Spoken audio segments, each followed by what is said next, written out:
So how do we describe the different strategies, the White House, and all of that mean? Now you know what the White House means. How do we describe the different strategies that the White House might use to achieve its policy goals? Basically, there are three, and they're very commonsensical. The executive, or the White House, exerts its power by controlling the agenda, by issuing and by enforcing a strict agenda of what it wants to do. Now, one could argue that this is what President Trump did. He was very clear as to what he wanted to do. The Trump experience shows us that it's all very well to issue a list of priorities and proposals, but they must all have some possibility of being passed. They must be popular.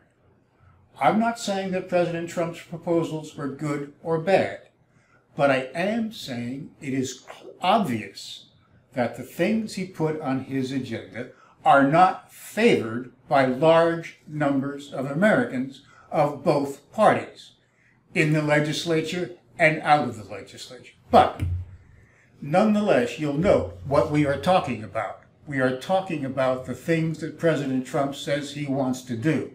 President Trump does control the agenda. He is setting things the way a president is supposed to do. That's one example. A second, and this is difficult because we haven't said much of anything about political parties, but in effect, even though he is not by law or doesn't hold the office, the president is the head of his political party. Republican, President Trump is obviously the head of the Republican Party. You wouldn't believe it, but he is.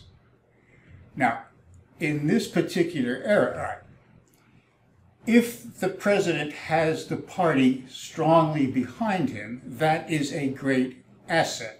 We're talking about strategies the president might use. A second strategy would be to use his position as head of the party to mobilize the party in support of him at the local level and in the House and in the Senate. What we have at the present time is a situation where that does not exist.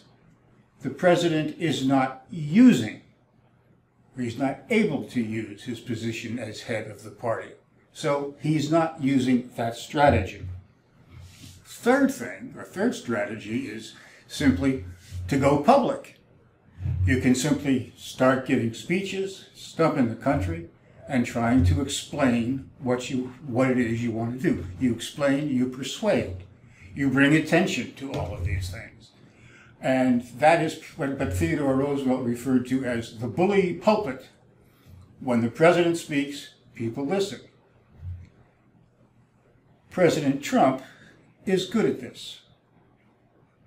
He goes public.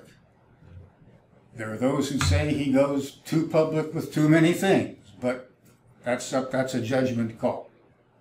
He does go public and tries to put together support.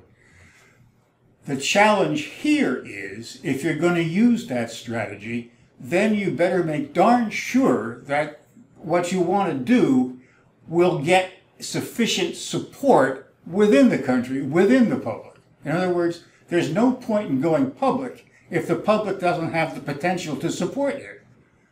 So, three strategies. Seize the initiative. Second, rely on the party. Third, go public.